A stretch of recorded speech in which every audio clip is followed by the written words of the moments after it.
Voter list जो है, voter list हम 1 जुलाई 2025 की जो वोटर लिस्ट है वो actually election commission of India की जो वोटर लिस्ट है वही हम यूज कर रहे हैं।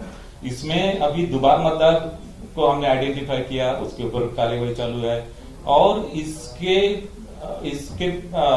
इसमें और एक ऐसी आपत्ति है कि एक्चुअली जैसे नवी मुंबई महानगर पालिका में एक ऐसा हमको इसमें रिप्रेजेंटेशन आया था कि महापालिका आयुक्त है, महापालिका आयुक्त के घर में 150 मतदार दिखाई दिए, लेकिन एक्चुअली उसमें हमने उसका इन्वेस्टिगेशन किया।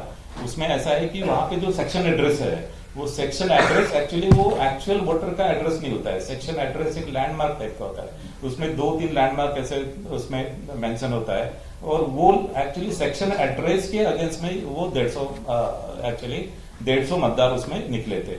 यानी ऐसा नहीं कि हर मतदार का जो एड्रेस है वो महानगर पालिका आयुक्त का निवास था, ऐसे नहीं था।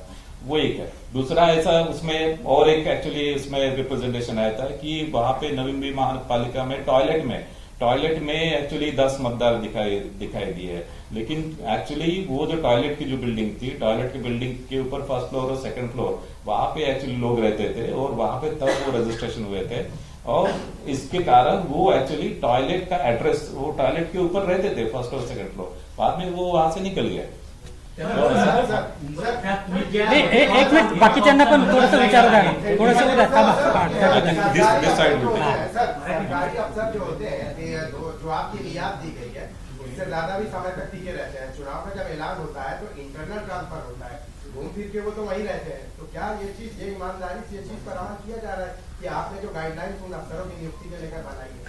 नहीं, अफसर के नियुक्ति के लिए गाइडलाइंस है और एक्चुअली जो अफसर उसको जो 5 साल हो गया है या कुछ केस में 3 साल, कुछ केस में 5 साल, तो उनको वहां पे हमने तबादला करने का पॉलिसी है और उसके अनुसार राज्य सरकार ने उनका तबादला किया है।